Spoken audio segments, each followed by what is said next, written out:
అక్కినేని ఫ్యామిలీని కించపరుస్తూ తెలంగాణ మంత్రి కొండా సురేఖ చేసిన కామెంట్స్ ఏ స్థాయిలో దుమారం రేపాయో కొత్తగా చెప్పుకోవాల్సిన పని లేదు. నేడో రేపో కొండా సురేఖ మంత్రి పదవి అవుట్, బర్తరఫ్ చేసే ఛాన్స్ ఉన్నటువంటి వార్తలు వస్తున్నటువంటి నేపథ్యంలో అసలు ఈ వివాదానికి ఎక్కడ ఆజ్యం పోశారు, ఎక్కడ స్టార్టింగ్ పాయింట్ ఉంది, ఎక్కడ ఎండ్ అవుతుంది, ఇన్ డీటెయిల్గా ఇన్ డెప్త్ అనాలిసిస్ చేద్దాం ప్రముఖ పొలిటికల్ అనలిస్ట్ వి ప్రకాష్ గారితో. ఇప్పుడు హాట్ సీట్ విత్ విజయ్ సాధు. ప్రకాష్ గారు నమస్తే సార్. నమస్తే విజయ్ గారు. సార్ ఏంటి కొండా సురేఖని క్షమాపణ చెప్పేస్తే నాగార్జున ఫ్యామిలీ మీద వేసిన నింద పోతుందా, లేకపోతే ఆమెను బర్తరఫ్ చేస్తే మొత్తం అంతా సమప్ అయిపోతుందా? What's happening and what's going to happen sir? ఎట్లా ఉంటుందంటే ఇప్పుడు ఆ కుటుంబంతో నాకు బాగా సన్నిహిత సంబంధాలు, అంటే వాళ్ళ హస్బెండ్ మేము రిలేటివ్స్ అవుతాము, డిస్టెంట్ రిలేటివ్స్. Okay sir. తర్వాత మొదటి నుంచి కూడా ఆమె పట్ల ఒక మంచి గౌరవభావం ఉన్న వ్యక్తిని నేను. మొట్టమొదటిసారి ఆమె మీద కోపం వచ్చింది తెలంగాణ ఉద్యమంలో, ఇష్టం వచ్చినట్టుగా కేసీఆర్ మీద బూతులు తిట్టింది. మాన్కోట రాళ్లే కాకుండా కేసీఆర్ మీద అసలు ఒక మామూలు వ్యక్తి కూడా అంత పరుష పదాలతో తిట్లే. ఎప్పుడో మొట్టమొదటిసారి కేసీఆర్ మీద బండబూతులు తిట్టింది రేవంత్ రెడ్డి కాదు, ఈమెనే, సురేఖనే. Okay sir. అయినా కూడా ఉద్యమము, ఆ ఉద్రేకము, ఆ ఆవేశము, ఆ జగన్ మాన్కోట యాత్ర, అప్పుడు వచ్చిన ఆవేశాలు, వీటిని దృష్టిలో పెట్టుకొని ఆమెను మేము ఎక్స్క్యూజ్ చేశాం. ఆ తర్వాత ఎన్నడూ మళ్ళీ అటువంటి పరుష పదజాలం ఉపయోగించలేదు. బట్ మొన్న మాట్లాడింది అయితే చరిత్రలో ఎప్పుడు ఏ మహిళ కూడా, ఆ ఉన్నత స్థాయిలో ఉన్న మహిళలు ఇట్లా మాట్లాడడం అనేది జరగలేదు సార్. ఇది అసలు ఒక మహిళకే, మహిళా లోకానికే మచ్చ తెచ్చే విధంగా ఆమె ప్రవర్తించింది. ఆమె మాట్లాడిన మాటలు, బూతు మాట్లాడినా అంత సివియర్ ఉండకపోతుండే. కేటీఆర్ని పట్టుకొని ఒక అన్పార్లమెంటరీ లాంగ్వేజ్లో ఆయన తిట్టినా కూడా మేమెవరం పెద్దగా అంత బాధపడే వాళ్ళం కాదు. ఆయన కూడా అంత రాజకీయాల్లో ఇవి సహజమే కదా అనుకునేవాడు. కానీ ఏం ఆరోపణ ఆమె చేసింది మళ్ళొకసారి రిపీట్ చేయాలంటే బాధ అనిపిస్తుంది. Exactly sir. చాలా ఛానళ్ళు కూడా రిపీట్ చేయలేకపోయినాయి. అటువంటి దిగజారి మాట్లాడము, మళ్ళీ దాన్ని సమర్థించుకోవడము, వెనక్కి తీసుకుంటానని కూడా మళ్ళీ తర్వాత మాట్లాడము. ఆమె నాకు చాలా దగ్గరైనా, ఆమె మీద గౌరవం ఉన్న బహుజన బిడ్డ అయినా కూడా నేను కోరుకుంటున్నది ఏంటంటే, I'm the first person who raised voice. నేను లైవ్లో చెప్పాను ఒక ఛానల్లో, బర్తరఫ్ తప్ప ఇంకా వేరే పనిష్మెంట్ లేదు ఆమెకి. ఒకటేమో ముఖ్యమంత్రి ఆమెను మంత్రివర్గం నుంచి బర్తరఫ్ చేయాలి, ప్రజలేమో ఆమె రాజీనామాను కోరుకొని రాజకీయాలకు దూరం చేయాలి. ఇటువంటి వ్యక్తి రాజకీయాల్లో ఉండడం అనేది భవిష్యత్తుకు సరైన సంకేతం కాదు. ఇటువంటి వాళ్లకు రాజకీయాల నుంచి కంప్లీట్గా ఎలిమినేట్ చేయడమే పరిష్కారం. వాళ్ళు ఏమనుకున్నా పర్వాలేదు సార్, బహుజన లోకం ఏమనుకున్నా పర్వాలేదు, కానీ ఇటువంటి నీచమైన ఆరోపణలు ఎవరి మీద వేస్తున్నారు? కేటీఆర్ ఒక మంచి స్కాలర్, 10 ఏళ్ళు నీకు ఐటీ మంత్రిగా అర్బన్ పాపులేషన్ యొక్క అభినందనలు అందుకున్నాడు. ఇవాళ సిటీలో ఇన్ని సీట్లు గెలిచారంటే అది కేటీఆర్ శ్రమ కాదా? కేటీఆర్ కాంట్రిబ్యూషన్ లేదా హైదరాబాద్లో? నో డౌట్ ఉంది సార్, తప్పనిసరిగా. తర్వాత నువ్వు ఎవరి మీద నువ్వు కామెంట్ చేసింది? ఈ చరిత్రలో ఎన్నడూ కూడా ఒక్కనాడు మాటపడని కుటుంబం అది. తెలుగు చలనచిత్ర పరిశ్రమ ఉన్నంతకాలం చిరస్థాయిగా ఉండే పేరు నాగేశ్వరరావు గారి పేరు. ఎగ్జాక్ట్లీ. ఏనాడు కాంట్రవర్సీలోకి పోలేదు ఆయన. అండ్ దట్టు హైదరాబాద్ కి తెలుగు సినిమా పరిశ్రమ వచ్చిందంటే బికాజ్ ఆఫ్ ద ఇనిషియేషన్ ఆయనే కదా. ఆయనదే ఇనిషియేషన్. ఫస్ట్ వచ్చింది అన్నపూర్ణ స్టూడియో. ఆయన చెన్నారెడ్డి రిక్వెస్ట్ మీద ఆయన రావడం వల్లనే మిగతా వాళ్ళందరూ తరలి వచ్చారు. ఎన్టీ రామారావు కూడా తర్వాతనే వచ్చాడు. అవును సార్. మరి అటువంటి వ్యక్తి, ఎన్నడూ మాటపడని కుటుంబం, ఒక నోబుల్ ఫ్యామిలీ అది. నాగార్జున కూడా ఆ ట్రెడిషన్ను కాపాడుకుంటూ వస్తున్నాడు. ఆయన భార్య అమల ఎంత గొప్ప పనులు చేస్తుంది ఆమె. ఈ సమంత సావిత్రి తర్వాత, సౌందర్య తర్వాత మళ్ళొక ఆ సినిమా పరిశ్రమకే ఒక మకుటాయమానంగా వెలిగిన ఒక హీరోయిన్. కళలో కూడా ఆమె గురించి ఎవరు నెగిటివ్గా ఆలోచించరు. అటువంటి మనుషుల మీద ఎట్లా నోరు వస్తుంది, ఎట్లా మాట్లాడుతుంది ఆమె? She deserve for punishment. ఇంకోటి ఏంటంటే, నేను ఇక్కడ రేవంత్ రెడ్డి గారిని కూడా తప్పుపడతాను సార్. ఒక ముఖ్యమంత్రి సరైన భాష వాడితే మంత్రులకు ధైర్యం రాదు ఇట్లాంటి భాష మాట్లాడడానికి. ఈనాడు మంచి భాష మాట్లాడినావు నువ్వు. పండబెట్టి తొక్కుతా, పేగులు తీసి మెడలేసుకుంటా, కనుగుడ్లు బీకి గోళీలు ఆడుతా, లాగుల తొండలు తొడిగిస్తా, ఇదా ముఖ్యమంత్రి మాట్లాడే భాష? కేసీఆర్ కూడా ఇలాగే మాట్లాడారు, బీఆర్ఎస్ నేతలంతా కూడా ఇలాగే మాట్లాడారు అని చెప్పి రేవంత్ రెడ్డి పదే సమర్థింపు మాటలు మాట్లాడారు. కేసీఆర్ వ్యక్తులను టార్గెట్ చేసి ఎన్నడూ తిట్టలేదు. కేసీఆర్ ఉద్యమంలో ఆవేశాలను రెచ్చగొట్టడానికి ఎంత అవసరమో అంతవరకే మాట్లాడాడు. ఆయన భాష రాదని కాదు, భాష మీద పట్టు లేదని కాదు. కేసీఆర్ మంచి భాషలో అద్భుతంగా మాట్లాడగలుగుతాడు. నేను కూడా అడిగా, మీకు చాలా చక్కని భాష వచ్చు కదా, ఇట్లా ఎందుకు మాట్లాడుతుంటారంటే అప్పుడప్పుడు ఉద్యమంలో ఆవేశాలను రెచ్చగొట్టాలంటే మనం మాట్లాడాల్సి వస్తుంది. ఆయన మాట్లాడిన దానిలో ఎన్నడూ కూడా ఇటువంటి నీచమైన పద్ధతిలో ఎన్నడూ ఆయన మాట్లాడలే. అవును సార్, తెలంగాణ ఉద్యమాన్ని మేమంతా చూసుకుంటూ వచ్చాం కాబట్టి నేను I can be the witness. Even ఉద్యమ ఆకాంక్షలను రెచ్చగొట్టడానికి కూడా ఆయన ఎంత ఒక చిన్న ఎగ్జాంపుల్ సార్, ఆయనకు నాకు మాత్రమే తెలిసింది అది. Okay sir.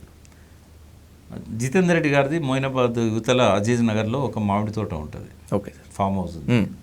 ఇప్పుడు కాంగ్రెస్లో ఉన్నాడు, మొన్నదాకా బీజేపీలో ఉన్నాడు, అప్పుడు టీఆర్ఎస్ ఎంపీగా అక్కడ చండీ యాగం చేస్తున్నారు. లాస్ట్ రోజు నేను మా మిస్సెస్ పోయినాము, వాళ్ళతో పాటు కూర్చున్నాం. బట్టలు మార్చుకోవడానికి ఇంట్లో పోయినప్పుడు వచ్చి ఇవాళ నేను ఒక తమాషా చేస్తా చూడు అన్నాడు. అంటే ఏందనన్నా, మీడియా వచ్చిందో చూసిరాపు అంటే వచ్చింది. అంతా అయిపోయిన తర్వాత లాస్ట్ అన్నట్టు అది బయటికి పోయే ముందు. Okay sir. ఆ మీడియా వాళ్ళు అడిగారు, ఎట్లా బాగా జరిగిందా మీ యాగం అది ఇదని. బాగా జరిగింది అని చెప్పి అందరితో ఆగకుండా ఆయన నాకు చెప్పాడు కదా తమాషా చేస్తాను. ఏం తమాషా అనేది చెప్పలే, నువ్వు చూస్తుండు అన్నాడు. Okay sir.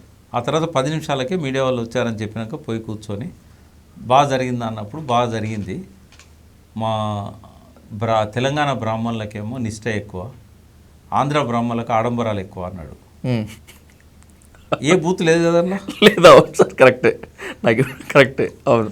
అనగానే ఈయన ప్రెస్ మీట్ అయిపోతేనే లేదు, ఆంధ్రలో బ్రాహ్మణులంతా కలిసి ఈయన దిష్టిబొమ్మ తలగబెట్టారు. కరెక్టే, నిజమే సార్. ఆ దిష్టిబొమ్మ తలగబెట్టిన కొద్ది క్షణాలకే తెలంగాణ బ్రాహ్మణులంతా ఒక్కటై జై తెలంగాణ అని ఆంధ్ర బ్రాహ్మణ దిష్టిబొమ్మ తలగబెట్టారు. అయితే ఆయన నాతో అన్నది ఏంటంటే, ఈ తమాషా ఎందుకు చేస్తున్నా అంటే, మన దగ్గర అందరు కదులుతున్నారు కానీ ఉద్యమంలో బ్రాహ్మణులు కదులుతలేరు అన్నాడు. పండితులు, బ్రాహ్మణులు, పురోహితులు ఎవరు కదులుతలేరు, వాళ్ళని కదిలించాలంటే నేను ఒక ట్రిక్ చేస్తా అని చెప్పాడు. తెల్లారు అంటుకున్నది, ఇక్కడ బ్రాహ్మణ సంఘం పెట్టారు తెలంగాణ బ్రాహ్మణ. అవును సార్, అవును. అంటే కేసీఆర్ ఉద్యమంలో ఆవేశాలను రెచ్చగొట్టడానికి ఆయన వాడిన భాషలో ఏం తప్పు లేదు. ఓన్లీ వాళ్ళకి ఆడంబరాలు ఎక్కువ, మాకు నిష్ట ఎక్కువ అంటే మాకు నిష్ట లేదా అని వాళ్ళు, రాజుగారు పెద్ద భార్య మంచిదంటే చిన్న భార్య మంచిదంటే పెద్ద భార్య ఎక్కువ వస్తుంది కదా, ఇట్లాంటి చాలా తమాషాలు చేసేవాడు ఆయన. బూతులు అయితే ఎన్నడూ మాట్లాడలేదు నాకు తెలిసి కేసీఆర్ గారు ఉన్నది. బట్ రాజకీయాలలో వ్యక్తిగత కక్షలు, ప్రతీకారాలు, తర్వాత కోపాలు, ఆవేశాలు అన్నీ ఉంటాయి, కానీ సభ్య సమాజం కూడా ఇంపార్టెంట్ కదా. అవును సార్. అంత ఆవేశం ఎందుకు వచ్చింది? ఇప్పుడు రఘునందన్ గారు ఏదో మెడలో నూలు పోగేసినందుకు ఎవడో ట్వీట్ చేశాడు, నెగిటివ్గా కామెంట్ పెట్టాడు. ఆ టీఆర్ఎస్ పెట్టింది కాదు, ఇంకోటి ప్రభుత్వం వాళ్ళది. ఎంక్వైరీ చేసి జైల్లో ఒకవేళ అది టీఆర్ఎస్ నిజంగా అధికారిక హ్యాండిల్ అయితే ఇది చేసిన ఒకటి ఉంటుంది. అండ్ దట్టు సార్, చాలా మందికి అర్థం కానిటువంటిది అంటే, కేవలం హరీష్ రావు గారి లేదా కేటీఆర్ గారి డిస్ప్లే పిక్ ఉంది కారణంగా హరీష్ రావు హ్యాస్ కన్ఫెస్డ్, తను క్షమాపణ చెప్పారు. అవును. అయితే ఏది ఉన్నా కూడా క్షమాపణలు డిమాండ్ చేయాలి. నువ్వు అది తప్పని చెప్పి విలత్సన అనిపించాలి, కానీ దానికి ఇది పరిష్కారమా? 2 రోజులు సురేఖ గారి మీద సింపతి వచ్చింది. అవును సార్. ఆ సింపతిని మట్టిలో కలుపుకున్నది ఆమె. సార్, సురేఖ గారు కూడా ఎందుకు మీరు ఆ స్థాయిలో ఆరోపణలు చేయాల్సి వచ్చింది అంటే, చాలామంది చెప్తున్నటువంటి మాట ఏంటంటే, ఆఫ్ ద రికార్డ్లో కేటీఆర్ ఆమెపై చాలా తీవ్రమైనటువంటి పదజాలను ఉపయోగించారు, లేకపోతే ఆమెపై క్యారెక్టర్ అసాసినేషన్ చేసే విధంగా మాట్లాడారు. ఆ ఆఫ్ ద రికార్డ్లో ఉన్నటువంటి మాటల్ని అక్కడికి చేరవేయటం ద్వారా ఆమె ఓపెన్ అప్ అయిపోయారు, బ్లాస్ట్ అప్ అయిపోయారు అని చెప్పి ఆమె చెప్తోంది. అండ్ బైసమే చాలామంది చెప్తున్నారు. సార్, ఇది నిజమా కాదా అని తీసి పక్కన పెట్టేస్తే, can it be legally stand up? కాదు, అది అసలే కాదు. ఎందుకంటే ఆఫ్ ది రికార్డ్ ఎవరు మాట్లాడినా దాని సాక్ష్యాలు ఉండవు, రికార్డు ఉండదు అది.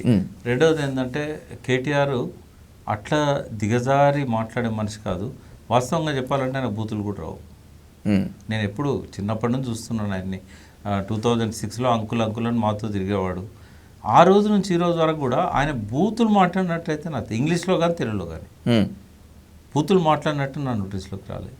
వాళ్ళు ఒక సభ్యతతో ఒక కల్చర్లో పెరిగిన వాళ్ళు, అడోలసెంట్ ఏజ్లోనే అమెరికాకు పోయి అక్కడ కల్చర్లో ఉన్నవాళ్ళు, వాళ్ళకి కావాలన్నా అటువంటి మాటలు రావు కదా. కవిత మాట్లాడింది అట్లా ఎప్పుడన్నా? ఎవరు ఆ కుటుంబంలో ఎవరు అట్లా మాట్లాడగానే? హరీష్ అయితే అస్సలు అట్లాంటి భాష మాట్లాడు. కానీ తెలంగాణ ఉద్యమంలో ఎక్కడో ఒక చోట లకారం బూతులు కేటీఆర్ హరీష్ రావు తిట్టినట్టు గుర్తు, ఎక్కడో ఒక దగ్గర స్టీఫెన్ రఫీ దాన్ని టార్గెట్ చేస్తూ. అది కూడా బహుశా ఒకవేళ అది ఏమైనా జరుగుంటే ఎమోషనల్ అయ్యి బాగా ఆవేశంతో పిల్లలను కాల్ చంపుతుంటే లేదా పిల్లల మీద లాఠీలు ఆ రోజు చాలా బలప్రయోగం లేండి సార్, చాలా బలప్రయోగం. ఏదన్నా అట్లా ఎమోషనల్ అవుట్ బర్స్ట్ అయితే అయి ఉండొచ్చు. బట్ సహజంగా వాళ్ళ నేచర్ అది కానే కాదు. సురేఖ మీద కూడా సురేఖ టీఆర్ఎస్లో ఉన్నప్పుడు ఎంత గౌరవించింది కేటీఆర్ని కానీ కేసీఆర్ని కానీ. వాళ్ళ అపాయింట్మెంట్ కోసం గంటల కొద్దీ వేచి ఉన్నది కదా, రోజుల కొద్దీ అపాయింట్మెంట్ అడిగి వెయిట్ చేసేది కదా. ఎందుకు అట్లా ఆమె మీద కూడా అంత నోరు జారాల్సిన పరిస్థితి ఏం రాదు కేటీఆర్కి. ఒకవేళ నిజంగానే జారిండి అనుకో ఆఫ్ ది రికార్డు, అది ఎవరైనా చెప్పినా కూడా ఆమె కూడా ఆఫ్ ది రికార్డ్ ఏమని అనాలి కానీ ఆన్ రికార్డ్ ఎట్లా ఉంటుంది, ప్రెస్ మీట్ పెట్టి ఎట్లా ఉంటుంది లైవ్లో. ఇప్పుడు ఆమె ఎస్కేప్ లేదు ఆమెకి. ఇప్పుడు డిఫమేషన్ నాగార్జున వేశాడు, కేటీఆర్ వేస్తున్నాడు. అవును, ఖచ్చితంగా కట్టాల్సి వస్తుంది. ఆమె ఎస్కేప్ లేదు, ఎందుకంటే ఓపెన్గా మీడియాలో ఉన్నది, మళ్ళీ పదే పదే అంటున్నారు కూడా. కాబట్టి ఆమెకి ఎస్కేప్ లేదు. ఇంకా చాలా వీడియోస్ ఆమె మీద ట్రోల్ అవుతున్నాయి.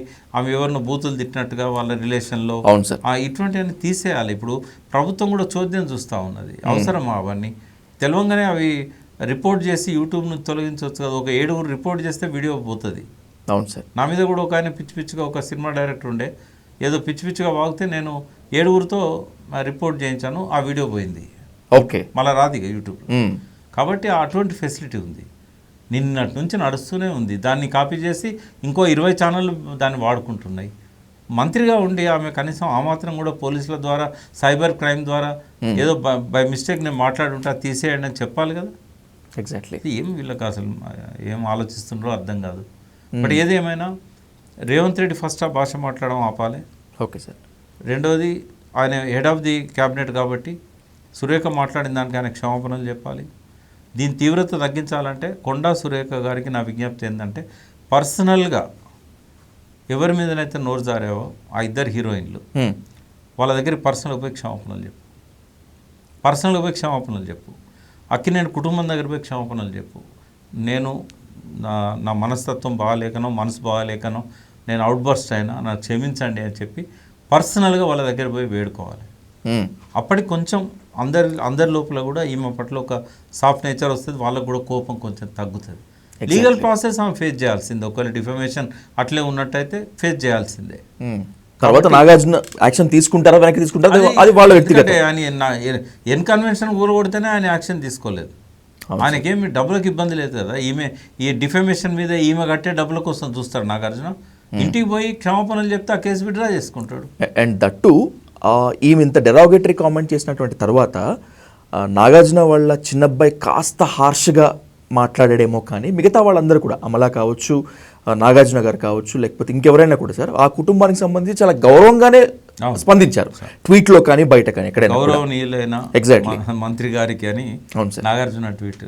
అంటే ఏది ఏమైనా కూడా తొందరపాటు అనేది అప్పుడప్పుడు ఎవరైనా చేస్తుంటారు, కానీ పరిహారం కూడా వెంటనే రియలైజ్ కావాలి. నేను మాటను వెనక్కి తీసుకుంటున్నా అన్నది, మాటను వెనక్కి తీసుకోవడం సాధ్యమవుతుందా? Can not be.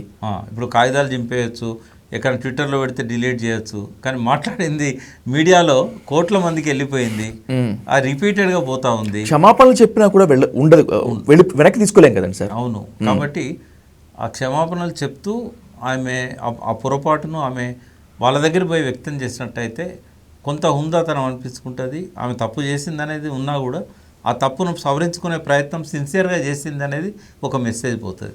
ఇప్పుడు మానవ మాత్రులు తప్పులు చేస్తారు సార్, ఈ తప్పు కింద కూడా చాలా దానికి ఇంకే పదం ఉన్నదో డిక్షనరీ నాకు తెలియదు. బట్ ఆ తప్పు జరిగిన తర్వాత రెమెడియల్ మెజర్స్ ఏవైతే ఉంటాయో అవి హుందాగా చేయాలి, హృదయపూర్వకంగా చేయాలి. ఏదో మీడియా కోసం నేను వెనక్కి తీసుకుంటున్నా అంటే కరెక్ట్ కాదు అది. రెండోది, ఒకసారి అట్లా అన్న తర్వాత కూడా ఆమె క్షమాపణలు చెప్పడానికి బదులు మళ్ళీ రిపీట్ చేయడం. ఇప్పుడు సమంత విడాకులు ఎందుకు ఇచ్చింది అనేది నీకు నాకు అవసరం లేదు, కొండా సురేఖకు అస్సలు అవసరం లేదు. అంతే సార్, అంటే సమంత బయటకు వచ్చి మాట్లాడినంత వరకు. అవును, ఇంకోటి అది వాళ్ళ పర్సనల్ విషయం. ఎగ్జాక్ట్లీ, రీజన్ చెప్పాల్సిన అవసరం కూడా లేదు కదా. ఈవెన్ జడ్జి గారికి కూడా చెప్పడం లేదు, గుర్తుపెట్టుకోండి. మ్యూచువల్ డైవోర్స్కి అప్లై చేశారనుకో, మీరు ఎందుకు విడాకులు తీసుకుంటున్నారు జడ్జి ఒకవేళ పొరపాటున అడిగినా కూడా who are you to ask అని అడగొచ్చు జడ్జిని. కోర్టులోనే జడ్జికి కూడా చెప్పాల్సిన అవసరం లేదు డైవోర్స్కి ఎందుకు ఇద్దరు మ్యూచువల్గా పెట్టుకున్నారని. ఒకరు పెట్టుకొని ఒకరు పెట్టుకోకపోతే అప్పుడు కోర్టు అడుగుతుంది నువ్వు ఎందుకు ఇస్తున్నావు అని. బట్ ఇద్దరు ఒప్పుకున్నప్పుడు ఇది మ్యూచువల్ డైవోర్స్ కదా వాళ్ళది. అవును సార్, ఎందుకు చెప్పాలి కారణం ఆమె? ఈ మనకే కాదు, నాగేశ్వర ఈ నాగార్జున కూడా చెప్పాల్సిన అవసరం లేదు. నాగ చైతన్య తండ్రికి కూడా ఈమె మామకు కూడా అమలకు కూడా చెప్పాల్సిన అవసరం లేదు. ఓన్లీ భర్త అంతే, అభిప్రాయం భార్యకు తెలిసి అందరూ సరిపోతుంది అంతే. అనుకున్నారు. ఇప్పటిదాకా మంచిగా కలిసి ఉన్నాం, ఫ్రెండ్స్ లాగా విడిపోదామని అనుకున్నారు. ఎందుకు చెప్పాలి? కారణం ఏదైనా కావచ్చు కదా. ఆ కారణం ప్రోబ్ చేయాలనే ఆలోచన ఎందుకు వస్తున్నది, పోక్ చేయాలనే ఆలోచన ఎందుకు వస్తుంది? తప్పు కదా. Exactly sir. అంటే ఇవన్నీ కూడా అనవసరమైనవి. ఒక మంత్రిగా ఇట్లా కామెంట్ చేసినందుకు భవిష్యత్తులో ఎవరు ఇట్లా మాట్లాడకుండా ఉండడానికి ఒక సివియర్ పనిష్మెంట్ అయితే రేవంత్ రెడ్డి గారు ఇవ్వాలి. తనంతను కూడా ఇక ముందు బూతులు తిట్టకుండా సంస్కరించుకోవాలి. ఆమె విషయంలో కూడా తను మాట్లాడాల్సిన అవసరం ఉంది. ఆమెను మందలించడమే కాదు, బర్తరఫ్ చేయాలనేది నేను కోరుకుంటున్నాను.